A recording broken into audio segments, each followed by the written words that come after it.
नमस्कार दोस्तों, परीक्षा किंगडम यूट्यूब चैनल पे आपका बहुत-बहुत स्वागत है। दोस्तों आज हम लोग करते हैं आईएएस, पीसीएस, जीएस वर्ड इसका यूपी पीसीएस का प्रीलिम का पहला टेस्ट करेंगे। Test number 1 full length test रहेगा जनरल स्टडीज का। जो साथी पहली बार जुड़े हैं प्लीज़ चैनल को सब्सक्राइब कर लें और अपने दोस्तों को ज़्यादा शेयर करें। तो दोस्तों बढ़ते हैं अपने वीडियो की तरफ।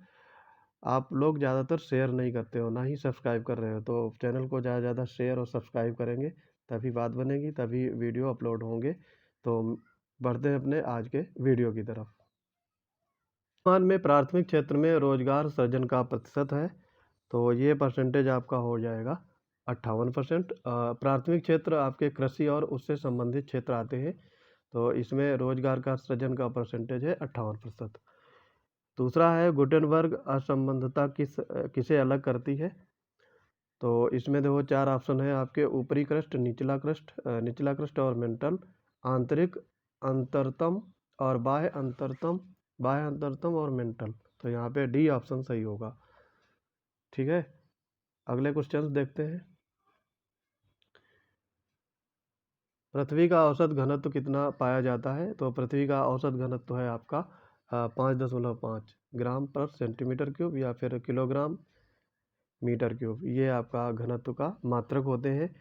चौथा नंबर है सेन एंड्रियाज भ्रंश किसका द्योतक है, तो ये आपका द्योतक है प्लेट का संरक्षी किनारा। ऑप्शन डी इसमें राइट होगा।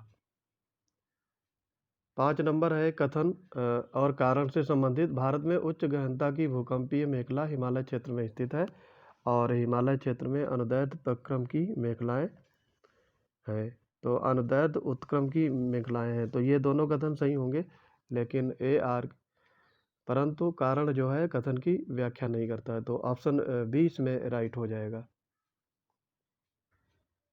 स्टैलेक्टाइट एक स्थलाकृति है, हिमानी भूदृश्य की, नदीय भूदृश्य की, वायुड़ भूदृश्य की, कास्ट भूदृश्य की। तो यहाँ पे ऑप्शन आपका हो जाएगा कास्ट भूदृश्य की, तो ऑप्शन डी इसमें राइट हो जाएगा। वायुमंडलीय गैसों के प्रतिशत के बढ़ते क्रम में आपको बताना है, तो यहाँ पे आपका असेंडिंग ऑर्डर पूछा गया है। तो सबसे कम होगा जेनान का, फिर हीलियम, फिर कार्बन डाइऑक्साइड और फिर आर्गन। तो ऑप्शन बी इसमें राइट हो जाएगा। उस प्रभाव का प्रथम बार विवरण दिया गया था, तो ये विवरण दिया था जोसेफ फोरियर द्वारा। तो यहाँ पे आपका सी हो जाएगा। निम्नलिखित में से वायुमंडलीय परतों का सही अनुक्रम क्या है, तो सबसे पहले आती है क्षोभ मंडल, उसको परिवर्तन मंडल कहते हैं, फिर समताप मंडल, मध्य मंडल और ताप मंडल। तो ये ऑप्शन सी इसका राइट हो जाएगा। देखो जो क्षोभ मंडल होता है वो 0 से 10 किलोमीटर के आसपास या 7 से 10 उसको मानते हैं। ये आपका सतह से 7 से 10 किलोमीटर और विषुवत रेखा पर 17 से 18 किलोमीटर ऊंचाई तक ये क्षोभ मंडल होता है। फिर समताप मंडल आपका हो जाएगा 18 से 50 की ऊंचाई तक, मध्य मंडल 50 से 80 के किलोमीटर के बीच में, और फिर ताप मंडल ये होता है आपका 80 से 700 किलोमीटर के मध्य। तो यहाँ पे ऑप्शन सी राइट होगा। प्रकाश संश्लेषण बहु प्रक्रिया है जिसके द्वारा प्रकाश संश्लेषण से विकिरण ऊर्जा रासायनिक ऊर्जा में परिवर्तित हो जाती। पहला वाला ही इसमें राइट हो जाएगा।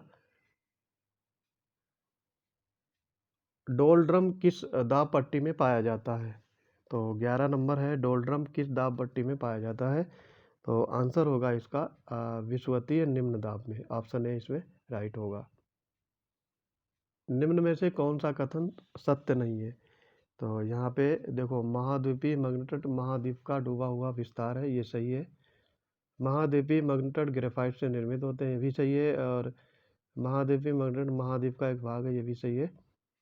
और सबसे विस्तृत अधिक विस्तृत जो महाद्वीप मैग्नेटाइट है वो अटलांटिक महासागर में स्थित है, तो अटलांटिक में नहीं है, ये आर्कटिक में है। तो यहाँ पे डी सही हो जाएगा। सूची 1 को सूची 2 से मिलान करना है। सूची 1 में नाम दिया है मुहाने पर जलाशय, तो ओरिनिको है, ये संबंधित है आपका ओरिनिको। ओरिनिको का संबंध है अटलांटिक महासागर, या यहाँ पे अटलांटिक को क्या बोलेंगे, अंध महासागर, ठीक है, दोनों एक ही चीज़ है।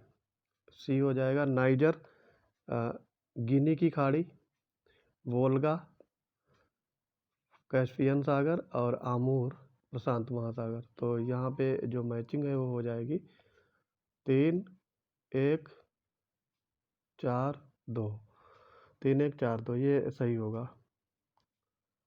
तो इसमें हो जाएगा आपका सी, 3 1 4 2। 14 नंबर देखेंगे, देखो दिया है ग्रामीण नगरीय स्थानांतरण भारत के जननांकीय विकास की सबसे महत्वपूर्ण विशेषता है और गाँवों से स्थानांतरण का मुख्य कारण गरीबी है, ठीक है।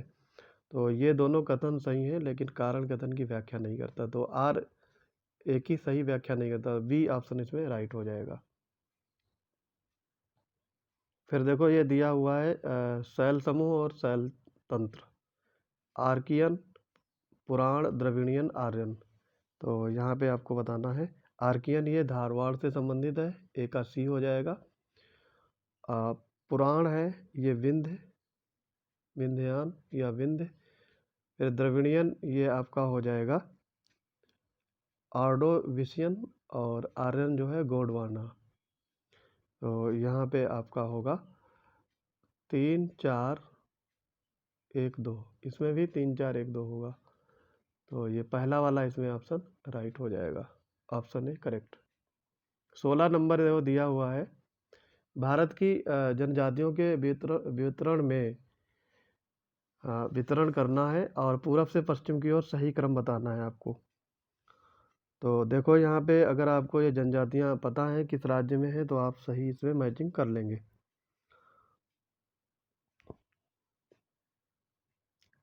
तो नागा है ये, देखो पूरब से आपको पश्चिम की ओर जाना है, तो नागा जो जनजाति है ये नागालैंड से हो गई। फिर संथाल, यहाँ पे बी राइट होगा, नागा संथाल झारखंड हो जाएगा। गोंड ये आपका छत्तीसगढ़ मध्य प्रदेश का एरिया, और भील ये मध्य प्रदेश राजस्थान। तो इसमें भी राइट हो गया।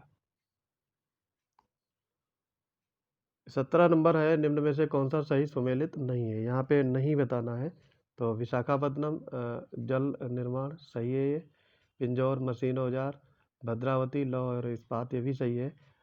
टीकागढ़, टीकागढ़ ये आपका पश्चिम बंगाल में कागज उद्योग से संबंधित है, ना कि रेलवे उपकरण, तो ये गलत हो जाएगा। तो यही आपसे पूछा गया है।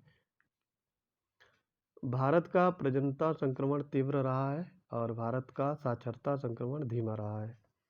तो दोनों कथनों पे कथन और कारण में आपको बताना है। तो देखो इसमें ऑप्शन दिए हुए हैं, पहला वाला इसमें गलत हो जाएगा, प्रजननता संक्रमण तीव्र रहा है, ठीक, और ये सही है।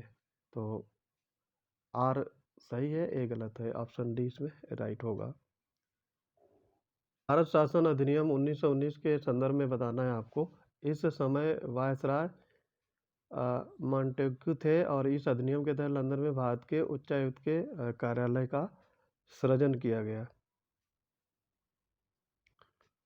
तो इसमें पहला वाला सही होगा, दूसरा गलत हो जाएगा, ठीक है। तो ऑप्शन ए इसमें राइट होगा।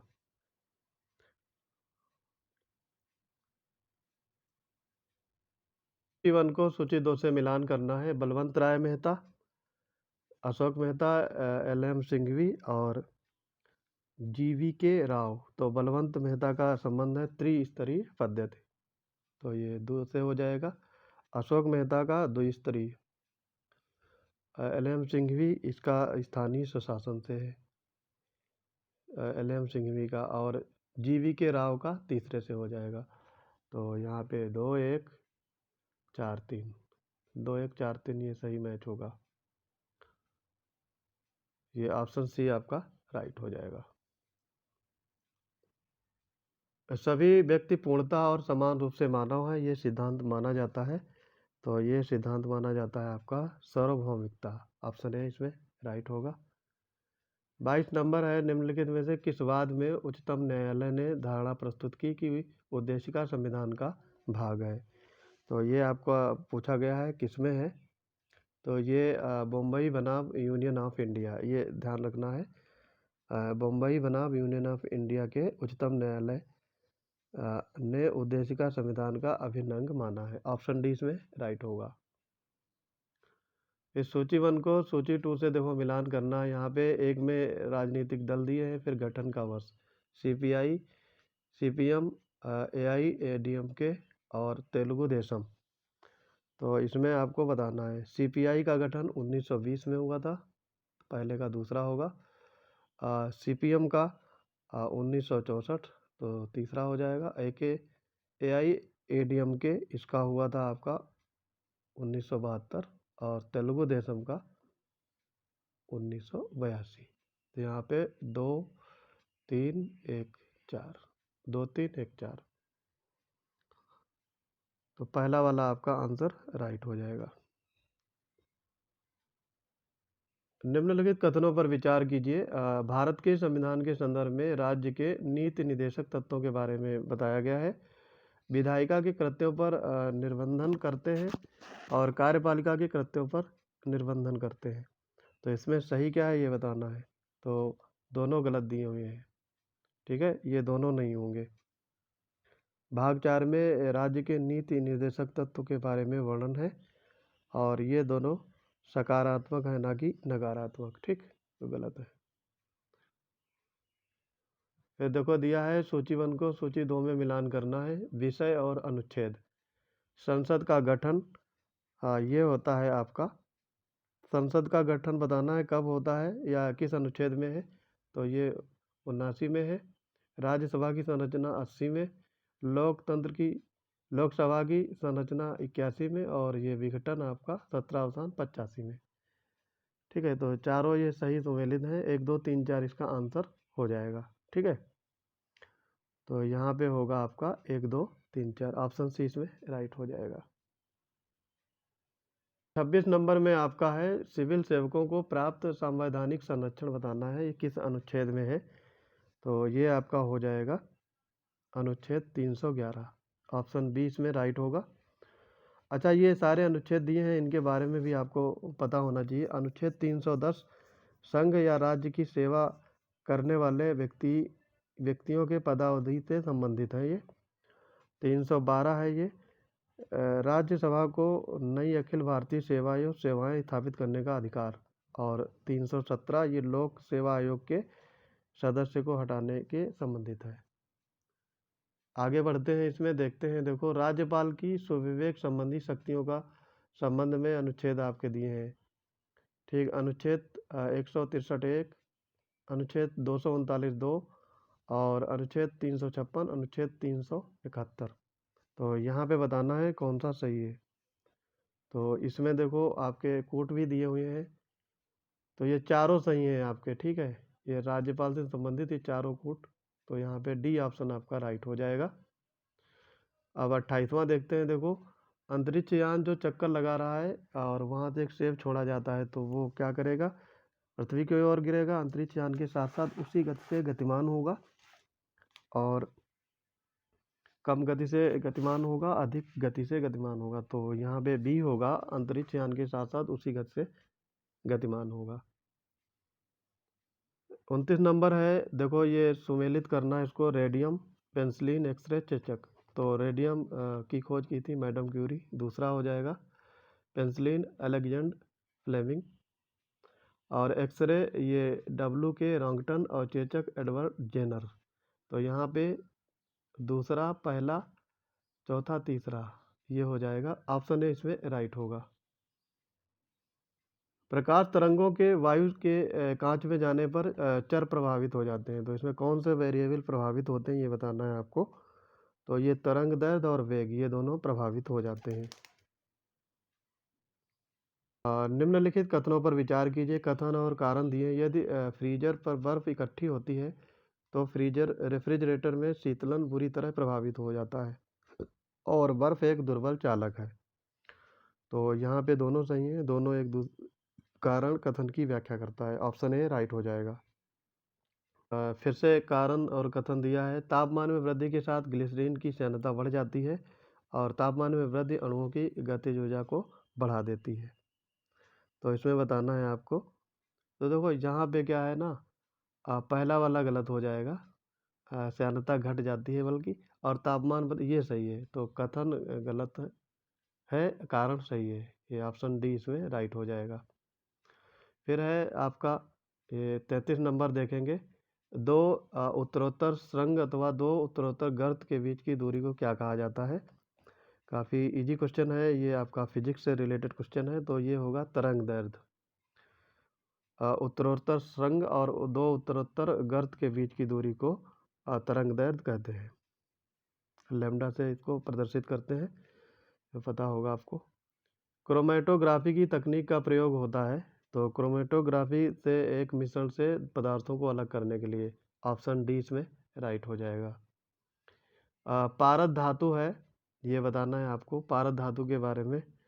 अति रंगीन मिश्र धातु, कार्बन युक्त मिश्र धातु होती है, पारद युक्त मिश्र धातु होती है, अपघर्षण के लिए अति प्रतिरोधक वाली मिश्र धातु होती है। तो यहाँ पे हो जाएगा पारद युक्त मिश्र धातु। पारद धातु है तो आपको हिंट मिल रहा होगा, पारद से ही मिश्रित होगी। निम्नलिखित में से किसने लोहा को एक जनतांत्रिक धातु कहा है? तो ये कहा है उत्तर वैदिक काल में वी गार्डन चाइल्ड, क्योंकि उस समय लोहा की खोज की गई थी, तो उन्होंने कहा था कि ये एक जनतांत्रिक धातु है। ऑप्शन ए इसमें राइट होगा।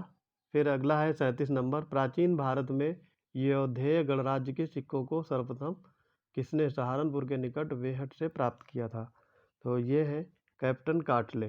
कैप्टन काटले ने यौधेय गणराज्य के सिक्कों को सर्वप्रथम सहारनपुर के निकट वेहट से प्राप्त किया था। ये लगभग 30,000 सिक्के थे, ये चीज़ ध्यान रख सकते हो। जूनागढ़ अभिलेख में उल्लेखित सौराष्ट्र प्रांत के गवर्नर राज्यपाल के संबंध में कौन सही है? पुष्य गुप्त वैश्य, यमन तुषास्प, सुविशाख पहलव और पर्णदत्त। तो यहाँ पे आपको बताना है, तो ये आपके सभी हो जाएंगे, ये सभी गवर्नर हैं। एक बार नाम देख सकते हो, पुष्यगुप्त वैश्य, यवन तुषाप और विशाख पहलव और पर्णदत्त, चारों हैं, चारों सही हो जाएंगे। ऑप्शन डी इसमें राइट होगा, उपर्युक्त सभी। गुप्त युगीन अभिलेखों में निम्नलिखित में से किस शासक के लिए सर्व राजोचिता यानी सभी राजाओं का उन्मूलन करने वाले की उपाधि का प्रयोग किया है? तो ये आपका हो जाएगा समुद्रगुप्त। ऑप्शन ए राइट होगा। फिर आगे है, देखो कोर्ट से संबंधित है। जीवाणुजन्य रोग से संबंधित कौन कौन से सही है? एड्स, डिप्थीरिया, न्यूमोनिया, कुष्ठ रोग। तो देखो यहाँ पे आपका हो जाएगा, इसमें सारे उत्तर देख लीजिएगा, ठीक। तो जीवाणुजन्य से, तो यहाँ पे देखो एड्स है, ये आपका वायरस से होता है, बाकी ये तीनों जीवाणु से, डिप्थीरिया, निमोनिया, कुष्ठ रोग। तो 2, 3, 4 ये आपका सही उत्तर होगा, ऑप्शन सी राइट हो जाएगा। स्टेटिक मेटास्टेसिस कैंसर रोग ये किस स्टेज से संबंधित है? तो मेटास्टेसिस कैंसर रोग, ये मतलब इसमें स्टेज पूछा गया है, तो ये है आपका तीसरा स्टेज। तीसरे स्टेज को मेटास्टेसिस कैंसर रोग कहते हैं। नाम अजीब है इसका, तो ध्यान रखिएगा। कैंसर रोग से संदर्भ में फिर से देखो, एक कैंसर रोग से संबंधित है, विचार कीजिए। यह रोग उन सभी अंगों में हो सकता है जिसकी कोशिकाएं विभाजन की क्षमता रखती है, और ये एक प्रकार की संगठित ऊतक वृद्धि की बीमारी है, ठीक है। तो इसमें पहला वाला सही होगा, दूसरा गलत है। ये संगठित ऊतक की बीमारी है, ये गलत है।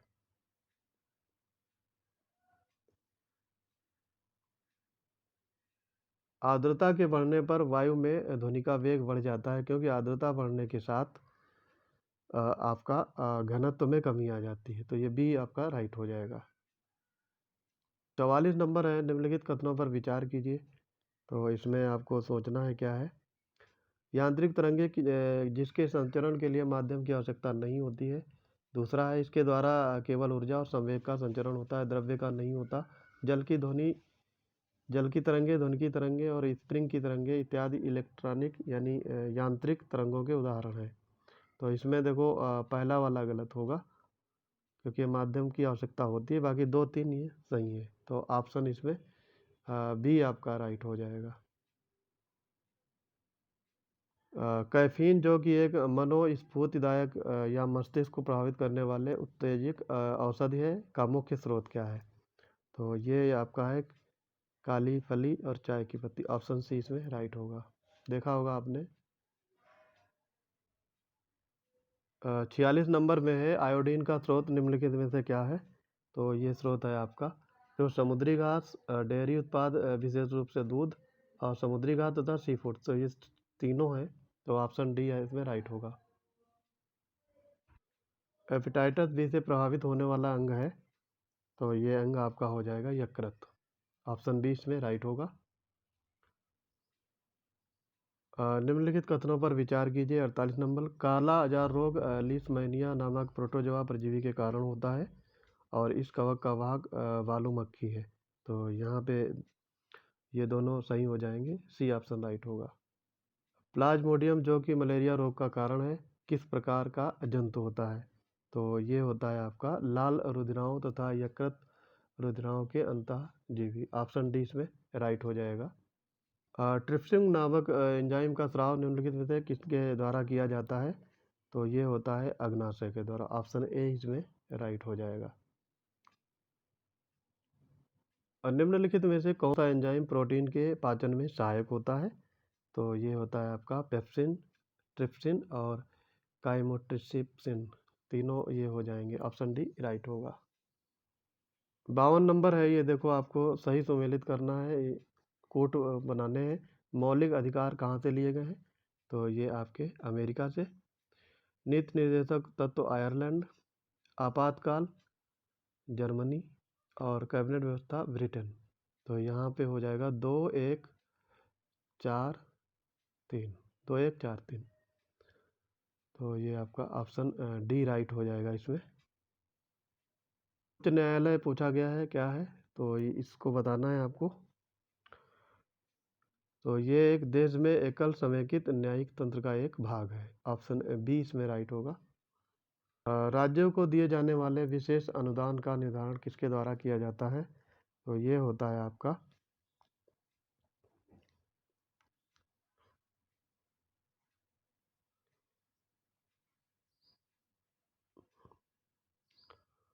राज्यों को दिए जाने वाले विशेष अनुदानों का निर्धारण किसके द्वारा किया जाता है? तो ये किया जाता है राष्ट्रपति के द्वारा। ठीक है, ऑप्शन इसमें सी होगा। और बहुत सारे लोग इसमें नियंत्रण एवं महालेखा परीक्षक लगा देंगे, तो गलत है। तो यहाँ ध्यान रखिएगा, क्वेश्चन में बदलाव है, तो सी राइट होगा। संविधान द्वारा मान्यता प्राप्त भाषाएं अनुसूची 8 में सूचीबद्ध हैं कि इसके अंतर्गत मैथिली और बोडो भाषाएं कब शामिल की गई? तो ये शामिल की गई थी आपकी 2004 में। ये चीज़ ध्यान रखना है। तो पहले मूल रूप से ये 14 भाषाएं थी, बाद में ये 22 हो गई हैं। 2004 में मैथिली, संथाली, डोगरी और बोडो ये 4 भाषाएं शामिल की गई थी। भारत के सर्वोच्च न्यायालय को प्राप्त है, तो सर्वोच्च न्यायालय को क्या क्या चीज़ें प्राप्त होती हैं? केवल मौलिक न्यायाधिकार, केवल परामर्शी न्यायाधिकार, केवल अपीलीय न्यायाधिकार, तीनों प्राप्त हैं, तो उपयुक्त सभी होगा। उच्चतम न्यायालय के न्यायाधीशों का वेतन भुगतान किया जाता है, तो ये भुगतान होता है आपका भारत की संचित निधि से। ध्यान रखना है। और फिर 58 नंबर है, मंत्रिमंडल को निम्न में से किसका विश्वास खो देने पर इस्तीफा देना होता है? तो ये आपको इस्तीफा देंगे किसको? ये आपका ऊपर है, देखते हैं। यहाँ पे आपको लोकसभा में सामूहिक रूप से इस्तीफा देंगे, तो ऑप्शन सी इसमें राइट हो जाएगा। भारत के संविधान की किस अनुसूची में विभिन्न राज्यों में अनुसूचित क्षेत्रों से प्रशासन और नियंत्रण के लिए विशेष उपबंध है? तो ये आपका हो जाएगा पाँचवीं अनुसूची में। और 60 नंबर है, किस संविधान संशोधन द्वारा संपत्ति के अधिकार को मौलिक अधिकार की श्रेणी से हटाया गया है? तो ये आपको ध्यान रखना है, ये है 44वें संविधान संशोधन। 44वें संविधान संशोधन द्वारा संपत्ति के अधिकार को मौलिक अधिकार से हटा दिया गया है और इसको जोड़ा गया है भाग 12 में 301 के अनुच्छेद में। 61 नंबर है, निम्न में से किस अनुच्छेद में मुख्यमंत्री के कर्तव्यों का वर्णन है? तो आपको बारीकी से पढ़ना होगा इसमें। ये आपका हो जाएगा अनुच्छेद 167। भारत में राज्य विधानसभाओं के चुनाव किसके द्वारा आयोजित किए जाते हैं? काफ़ी इजी क्वेश्चन है, पहला सेट है तो ये थोड़ा इजी सेट है। भारत के चुनाव आयोग द्वारा। और किस संविधान संशोधन ने लोकसभा के संविधान के किसी भी भाग को संशोधित करने के अधिकार की पुष्टि की है? तो ये आपका हो जाएगा 24वां संविधान संशोधन। ऑप्शन ए राइट हो जाएगा।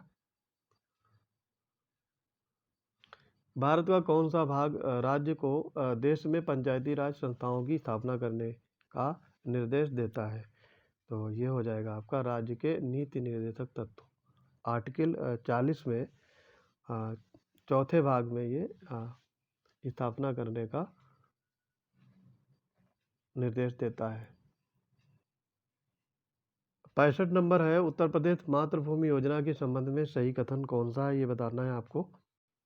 तो ग्रामीण बुनियादी ढांचे के विकास से संबंधित है, ये सही है।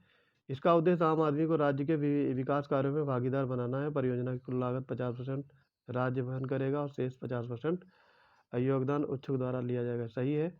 और संपूर्ण उत्तर प्रदेश के बुनियादी ढांचे, ये गलत हो जाएगा।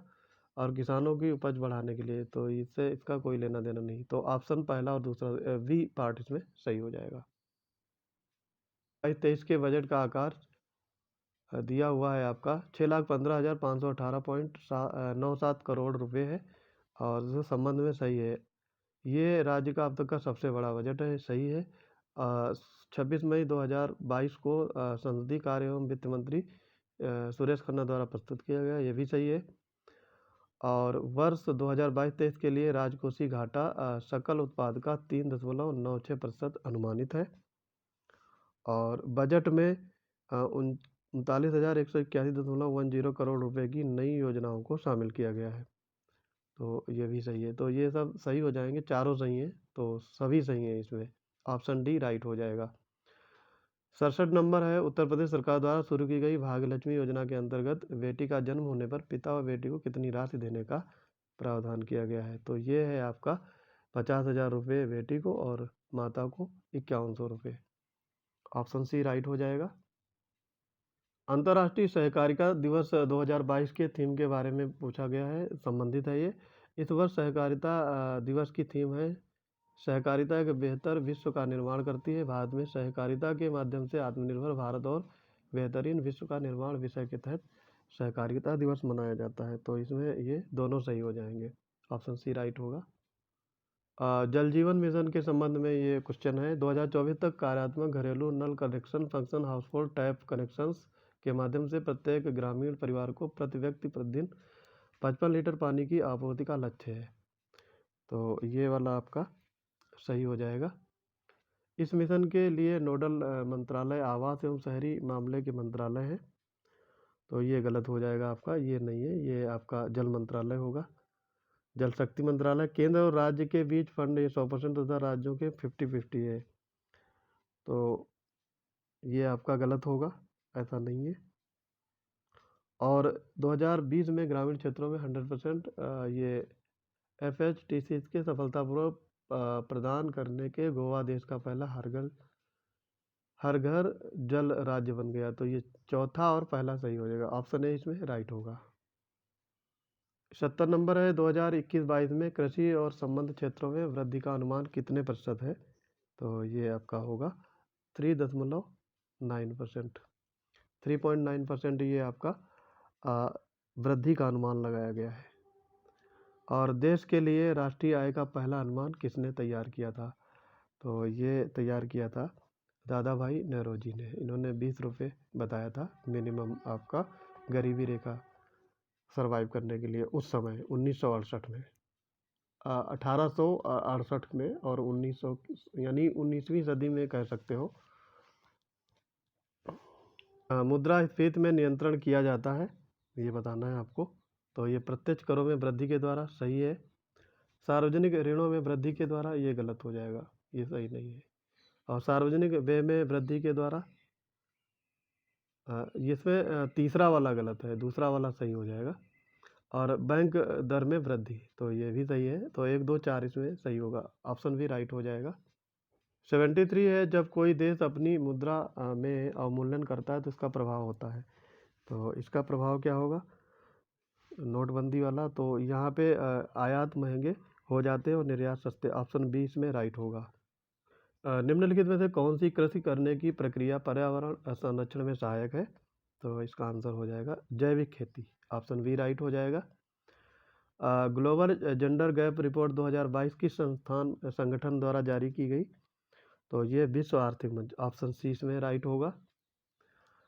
जुलाई 2022 में जारी भारत नवाचार सूचकांक 2021 के अनुसार प्रमुख राज्यों की श्रेणी में उत्तर प्रदेश की क्या रैंकिंग रही है, तो ये उत्तर प्रदेश रहा है आपका 7वें नंबर पे। 77 नंबर पे देखो ये है स्थापना वर्ष, और इसमें सुमेलित करना है आपको। तो आगे कूट भी दिए होंगे। तो नाबार्ड की स्थापना कब हुई थी, ये बताना है, सिडबी, सेबी, इरिडा, ठीक। तो नाबार्ड 1982, पहले का 4 हो गया। सिडबी, सिडबी आपको बताना है, इसमें कोड भी देख सकते हो, 1992।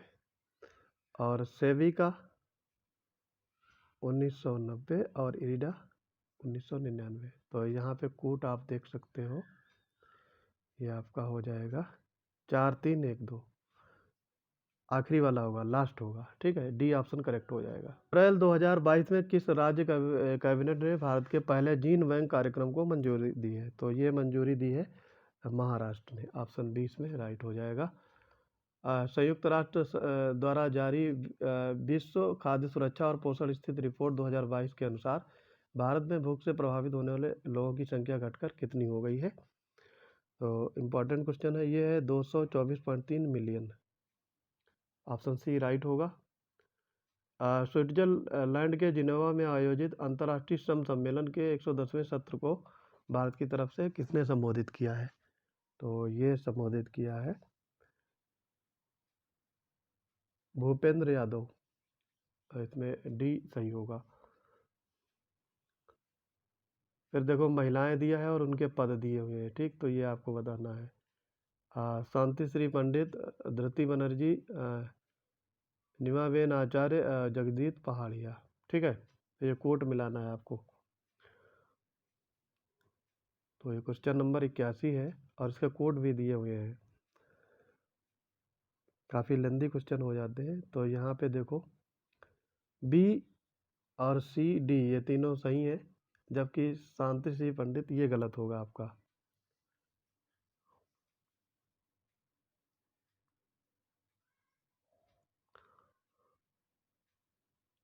82 नंबर आप देखेंगे, उत्तर प्रदेश सरकार द्वारा जारी 21 जुलाई 2022 की अधिसूचना, जिसके द्वारा भारत सरकार ने उत्तर प्रदेश में 4 अतिरिक्त वाणिज्यिक अदालतों का गठन किया है, इसमें से कौन सा शामिल नहीं है, तो यहाँ पे ये 4 आपके ज़िले दिए हुए हैं, इनमें कौन सा शामिल नहीं है, तो गाज़ियाबाद शामिल नहीं है। मेरठ, गौतम बुद्ध नगर और आगरा, इनमें अतिरिक्त वाणिज्यिक अदालतों का गठन किया गया है,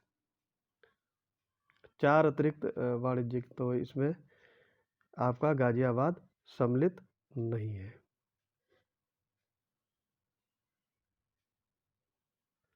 उत्तर प्रदेश में संचालित, यहाँ पे बताना है, उत्तर प्रदेश में संचालित फेलोशिप कार्यक्रम के संबंध में निम्न कथनों पर विचार कीजिए।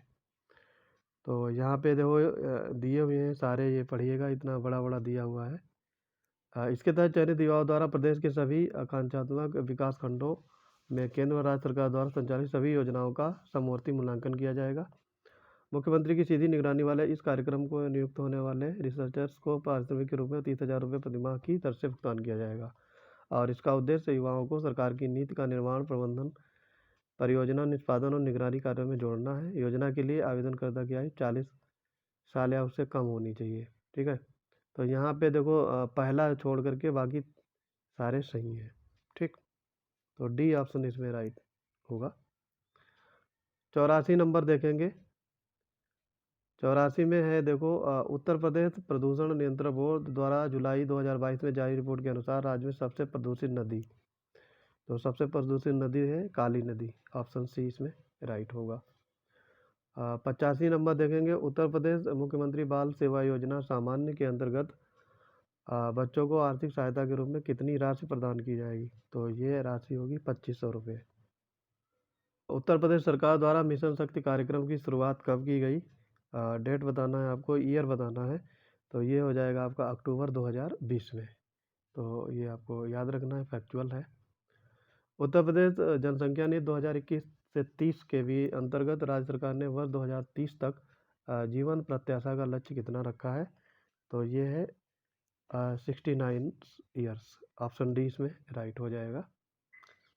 फिर है देखो, ये दिया है, भारत सरकार के केंद्रीय मत्स्य पालन, पशुपालन और डेयरी मंत्री पुरुषोत्तम रूपाला ने उत्तर प्रदेश राज्य में कहाँ से रिवर रैचिंग यानी नदी पशुपालन कार्यक्रम का शुभारंभ किया है? तो ये किया है ब्रजघाट गढ़ मुक्तेश्वर, ये ध्यान रखना है, यूपी से रिलेटेड है, पूछा जा सकता है।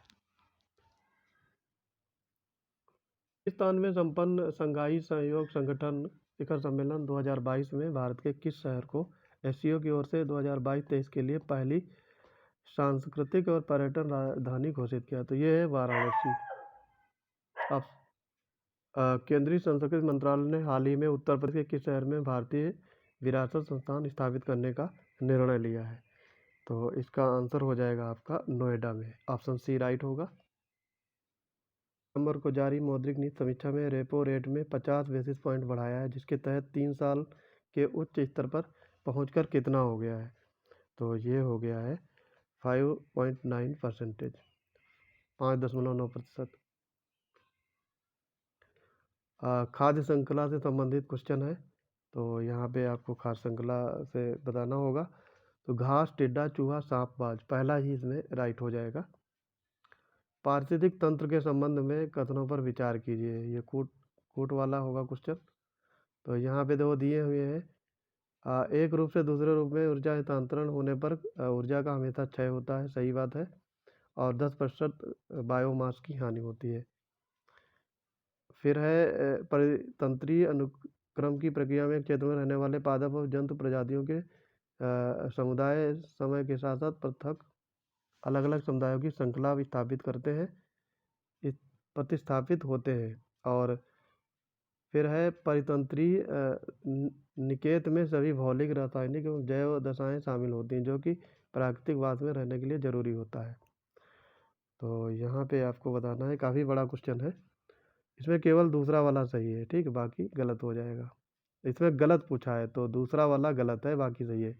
10% ये हानि नहीं, 90% की हानि होती है, ये ध्यान रखना है, 10% केवल बचता है।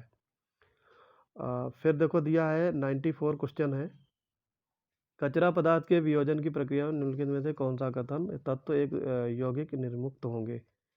तो इसका आंसर हो जाएगा आपका उपर्युक्त सभी, सारे होंगे, कार्बन डाइऑक्साइड, हाइड्रोजन सल्फाइड और फास्फोरस, सभी होंगे। पार्थिकी तंत्र इकोसिस्टम शब्द पहली बार किसने दिया? तो ये आगे आपको सबसे देखो इजी क्वेश्चन है और पता भी होगा, और आगे एग्जाम्स में आने वाले में ये खुमार रहेगा, तो इस क्वेश्चन की बहुत पॉपुलैरिटी है। आंसर होगा ए जी टॉन्सले, आंसर ए करेक्ट हो जाएगा। तो देखो यहाँ पे है, ये दिए हुए हैं 15वीं विश्व वानिकी कांग्रेस के संबंध में विचार कीजिए। इसका आयोजन FAO के तत्वावधान में 2022 के सियोल में दक्षिण कोरिया में आयोजित किया गया। इस वर्ष की थीम थी एक हरित, स्वस्थ और लचीले भविष्य का निर्माण। तो यहाँ पे देखो सारे सही हैं, ठीक है, तो प्रयुक्त सही है। स्थित रिपोर्ट ISFR 2021 के संबंध में कथन सही नहीं है। रिपोर्ट के अनुसार अरुणाचल प्रदेश के पक्के टाइगर रिजर्व में सबसे अधिक लगभग 97% वन आवरण है। और फिर है इसका वर्ष 2019 के आकलन की तुलना में देश के मूल वनों में क्षेत्र से भरे हैं और 2261 वर्ग किलोमीटर की बढ़ोतरी, ये दोनों सही है। मैंग्रोव क्षेत्र में शीर्ष ये उड़ीसा, महाराष्ट्र, कर्नाटक है। गलत पूछा है आपसे, तो ये सबसे वनावरण में सबसे अधिक कमी मणिपुर में दर्ज की गई, तो ये गलत हो जाएगा, तो ऑप्शन डी इसमें राइट होगा। ध्रुवों की अपेक्षा भूमध्य रेखा में समुद्री लवणी की मात्रा में कमी होती है, क्योंकि यहाँ वर्षा की मात्रा में अधिकता होती है। यहाँ बहने वाली नदियों की संख्या में अधिकता, जिसमें समुद्र में मिलने पर मीठे पानी की मात्रा समुद्र में बढ़ जाती है। तो इसका आंसर हो जाएगा आपका, दोनों सही है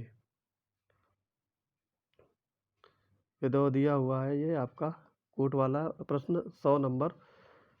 कौन सा ब्लॉक पर्वत का उदाहरण है? नहीं है, ब्लॉक पर्वत का उदाहरण नहीं है पूछा है यहाँ पे। तो इसमें देखो सियरा नेवादा यूएसए ये है, ब्लैक फॉरेस्ट भी है, और साल्ट रेंज पाकिस्तान ये है, एनाकोंडा रेंज ये नहीं है। तो यहाँ पे ऑप्शन सी राइट होगा, चौथा वाला गलत हो जाएगा। बोथनिया की खाड़ी किन दो देशों के बीच में स्थित है? तो ये स्वीडन और फिनलैंड के बीच में स्थित है, ये ध्यान रखना है। विक्टोरिया झील किन देशों की सीमा बनाती है? तो ये सीमा बनाती है युगांडा, तंजानिया और केन्या, ये तीनों देशों की तो ऑप्शन बी इसमें राइट होगा। के विचार कारकों पर विचार करिए। तो ये आपसे इसमें देखो, पृथ्वी का परिभ्रमण, वायुमंडलीय दाब, वाष्पीकरण, सूर्यातप, महासागरीय लवणता। तो इसके कोड आगे दिए हैं, इसमें सारे हैं, ठीक है, ये सारे सही होंगे। ऑप्शन डी इसमें राइट होगा। जब दिन और रात की अवधि बराबर होती है तो सूर्य चमकता है, सीधा चमकता है कहाँ पे? ये भूमध्य रेखा पर, ऑप्शन बी इसमें राइट होगा। अब देखो, ये पवनों के नाम हैं और उनके स्थान दिए हुए हैं। तो बायज है ये आपका फ्रांस में बहती है, तो ए का 4 हो जाएगा। लेवांटर, लेवांटर ये स्पेन में, दूसरा का तीसरा। और टेम्पोरल,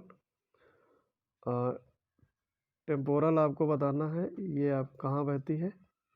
और सिमुन, सिमुन टेम्पोरल ये आपका अमेरिका में, सिमुन ये ईरान में।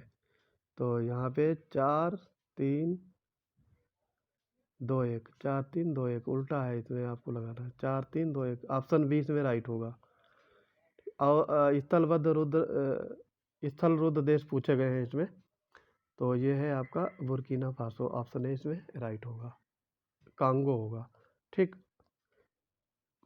कांगो, इथियोपिया, लाइब्रेरिया, ये तीनों स्थल रुद्र नहीं है, बल्कि बुर्किना फासो स्थल रुद्र है। तो ऑप्शन इसमें बी ही राइट होगा। जनजाति और देश दिए हुए हैं, इसमें आपको बताना है। तो ये माया जनजाति के लोग ये ग्वाटेमाले में, यूपी के ये आपके हो जाएंगे पश्चिमी अलास्का, चुकची, चुकची ये देश है, मतलब जनजाति है, ये आपकी साइबेरिया में हो जाएगी। और बोअर ये दक्षिण अफ्रीका। तो यहाँ पे 3-2-4-1, 3-2-4-1, ये ऑप्शन डी आपका राइट हो जाएगा। पृथ्वी की आयु निर्धारित करने में किन विधि का प्रयोग किया जाए? यूरेनियम डेटिंग और कार्बन डेटिंग दोनों दिया है, जबकि इसमें यूरेनियम डेटिंग का प्रयोग किया जाए, ऑप्शन ए राइट होगा। यहाँ पे पृथ्वी की आयु है, कार्बनिक पदार्थों की तो कार्बन डेटिंग होता है, ठीक है, ये ध्यान रखना है। फिर देखो दिया है ये आपका, उत्तर प्रदेश में अनुसूचित जाति क्षेत्र सुरक्षित सीटों के संबंध में है, बताना है आपको। तो यहाँ पे आपका हो जाएगा, देखो ऑप्शन दिए हैं, हरदोई, बांसगांव, लालगंज, कन्नौज, मिश्रिख, जालौन, बहराइच, शाहजहांपुर, पीलीभीत, बाराबंकी और बुलंदशहर, हरदोई, कौसाम्बी, मछली नगर, ये लास्ट वाला आपका ऑप्शन होगा, ठीक है। उत्तर प्रदेश जनगणना 2011 के संबंध में निम्नलिखित में सही नहीं है, तो इसमें कौन सा सही नहीं है? 2011 में उत्तर प्रदेश जिला साक्षरता लिंगांतर की सर्वाधिक दर महाराजगंज में, सबसे कम कानपुर में, सही है ये। महिला साक्षरता दर की दृष्टि से उत्तर प्रदेश देश के सभी राज्यों में से नीचे से दूसरे स्थान पर, तो ये गलत हो जाएगा, ठीक है। ये नीचे से 24वें स्थान पर है, ना कि 28 राज्यों में 24वें स्थान पे है। तो यहाँ पे आपसे गलत पूछा गया था, तो ऑप्शन बी राइट हो जाएगा। मंकी पॉक्स टेस्ट के संबंध में सही नहीं है, ये पूछा है आपसे। तो यहाँ पे देखो, मंकी पॉक्स जांच की अगस्त 2022 में पहला स्वदेशी निर्मित RT-PCR किट चेन्नई में पेश किया गया, ठीक है। फिर दूसरा है, बाद में इस किट का निर्माण सीरम इंस्टीट्यूट ऑफ इंडिया ने किया। दोनों गलत है ये। किट का स्वास्थ्य मंत्री मनसुख मंडाविया, ये भी गलत है। तो सारे गलत है इसमें, ठीक है। मतलब उपयुक्त सभी गलत है। कौन सा सही नहीं है, ठीक है। तो ये सारे सही हैं, इसलिए यहाँ पे उल्टा आपको ध्यान देना है, सही नहीं है, ठीक। तो इसमें सभी गलत है, मतलब ये तीनों सही है और यहाँ नहीं पूछा है, तो इस वजह से सभी गलत है। डी ऑप्शन इसमें राइट होगा। यूनानियों ने निम्नलिखित में किस बंदरगाह को बोएरी गाजा कहा है? तो ये है भड़ौच। ऑप्शन डी राइट होगा। निम्नलिखित में से पहले विद्वान कौन थे? उन्होंने वेदों की व्याख्या के लिए आवश्यक नियमों का प्रतिपादन किया था। ये हैं आपके यास। ऑप्शन बी राइट होगा। और बौद्ध संघ की कार्यप्रणाली के संबंध में विचार करिए। संघ की कार्यप्रणाली और गणराज्यों की कार्यप्रणाली एक जैसी थी। संघ की सभा में प्रस्ताव को अनुशासन कहते हैं। ते अधिकरण किसी भी प्रस्ताव पर मतभेद को कहा जाता था और इसकी बैठक में न्यूनतम उपस्थित कोरम 30 सदस्य का होना जरूरी था। तो ये सारे कथनों पर विचार की। इसमें पहला और तीसरा सही है, ठीक है, बाकी गलत है। पहला तीसरा अनुसारण कहते थे, ये भी गलत है। कोरम ये 30 नहीं होगा, ठीक है, ये भी गलत है। इसमें 20 थी न्यूनतम संख्या। तो पहला और तीसरा कोट सही हो जाएगा। हड़प्पा के स्थल स्थित व्यापार का चौराहा कहा जाता था। तो ये है आपका सूतकांगेडोर। ऑप्शन बी इसमें राइट होगा। और फिर देखो दिया है 16 नंबर 116 मध्य पाषाण कालीन चैल्सडेनी औजारों की प्राप्ति स्थल के बारे में बताना है, कौन से सही हैं। तो इसमें देखो बागोर, सराय नहर राय, चौपानी मांडो, महादा, ये चारों सही हैं। तो ऑप्शन डी राइट होगा। दिल्ली सल्तनत में निम्नलिखित में से किसने व्यावसायिक पाठ्यक्रमों की शुरुआत शिक्षा के क्षेत्र में की थी? तो ये की थी फिरोज शाह तुगलक ने। ऑप्शन बी राइट होगा। और मराठी भाषा के लिखित इतिहास में शिवाजी और पेशवाओं का इतिहास वर्णित है। तो ये किस में वर्णित है, ये पूछा गया है। तो ये है बखर। ऑप्शन डी इसमें करेक्ट होगा। विजयनगर साम्राज्य की राजधानियाँ क्रमशः आपको बतानी है, कौन कौन सी थी। तो ये थी अनेगोंडी, विजयनगर, वेनुगोंडा और चंद्रगिरी। तो बी ऑप्शन इसमें सही हो जाएगा। 120 नंबर है 1202 से 3 में कुतुबुद्दीन ऐबक ने बदायूं, चंदावर और कन्नौज पर अधिकार कर लिया। और 1197-98 में इसने बुंदेलखंड, चंडेल, राजा परमदी देव को हराकर कालिंजर, महोबा और खजुराहो पर अधिकार कर लिया, ठीक है। तो ये आप बदायूं, चंदावर और कन्नौज पर अधिकार किया था कि ना कि चंदावर। तो ये भी गलत है और पहला वाला भी गलत होगा, ठीक है, पहला वाला भी गलत होगा। ये अधिकार नहीं किया था। तो यहाँ पे डी ऑप्शन सही हो जाएगा। मुगल सम्राट अकबर ने महाभारत और राजतरंगिणी का फारसी में अनुवाद निम्नलिखित में किस शहर में करवाया था? तो यहाँ पे आपसे देखो शहर पूछ लिया है। तो ये है लाहौर। और 122 है, ये आपको बताना है। एक सेकेंड। सल्तनत के अधीन कौन सा मुगल कालीन मौर्य सामा का पुरोगामी था? तो ये था वकील ए दर। ऑप्शन ए इसमें राइट होगा। कांग्रेस के अध्यक्ष के रूप में निम्नलिखित में से किसने कहा था कि भारत अब अनुग्रहों के लिए अपने घुटनों पर नहीं बल्कि अपने अधिकारों के लिए अपने पैरों पर खड़ा है? तो ये हो जाएगा आपका एनी बेसेंट। ऑप्शन बी इसमें करेक्ट होगा। रस्किन की किताब है अनटू द लास्ट, ठीक। अनटू द लास्ट का सार संक्षेप महात्मा गांधी ने गुजराती के किस शीर्षक से किया है? तो ये किया है सर्वोदय। ऑप्शन सी इसमें राइट होगा। श्रीरामपुर मिशन प्रेस की स्थापना निम्नलिखित में से किस मिशनरी द्वारा 1799 में की गई थी? तो ये है डेनिस मिशनरी, ध्यान रखना है। ऑप्शन सी राइट हो जाएगा। फिर निम्नलिखित में से जिम्मेरमैन योजना के तहत Berlin committee for Indian independence की स्थापना की थी। तो ये किया था आपके लाला हरदयाल, भूपेंद्र दत्त और वीरेंद्र नाथ चटर्जी, तीनों ने की थी। तो ऑप्शन डी इसमें करेक्ट होगा। इस स्वदेश को उत्तर पश्चिमी भारत से टाफ्टा में ले जाया करते थे, ये इस प्रकार था। तो टाफ्टा क्या था ये पूछा गया है। कपड़ा। वे विद्वान समाजवादी, राष्ट्रवादी और पेशे से वकील थे। उन्होंने अपने व्यवहार को छोड़ दिया और गैर सहकारिता आंदोलन में शामिल हो गए एवं 1934 में पटना के समाजवादी सम्मेलन के अध्यक्ष और 1937 में उत्तर प्रदेश विधानसभा के सदस्य बन गए। ये सभी विशेषताएं किसके संबंध में सत्य हैं? तो ये है आचार्य नरेंद्र देव। ऑप्शन ए राइट हो जाएगा। निम्नलिखित कथनों पर विचार कीजिए। अवध किसान सभा का गठन बाबा रामचंद्र के प्रयास से अक्टूबर 1918 में किया गया था। ये गलत है। ठीक। लगान में वृद्धि एवं उपज के दर रूप में लगान वसूली को लेकर अवध के किसानों ने एक आंदोलन चलाया है। सही है। और किसान आंदोलन में महिलाओं की सक्रिय भागीदारी इस किसान सभा की महत्वपूर्ण विशेषता। दोनों सही है। दूसरा तीसरा इसमें सही है। और जो अवध किसान सभा है इसका गठन 17 अक्टूबर 1920 को किया गया था, ना कि 18 को। तो यहाँ पे आपका दूसरा तीसरा सही हो जाएगा। ऑप्शन सी राइट होगा। 130 है। निम्नलिखित में किस प्रांत में वर्ड कमीशन के प्रतिवेदन पर माहौलवाड़ी बंदोबस्त किया है जिसमें 20 वर्षों के लिए लगान का निर्धारण बढ़ी हुई दर पर किया गया? तो इसका आंसर हो जाए उत्तर पश्चिमी प्रांत। और निम्नलिखित में से किसके सिंध के प्रति आक्रामक नीति अपनाई है?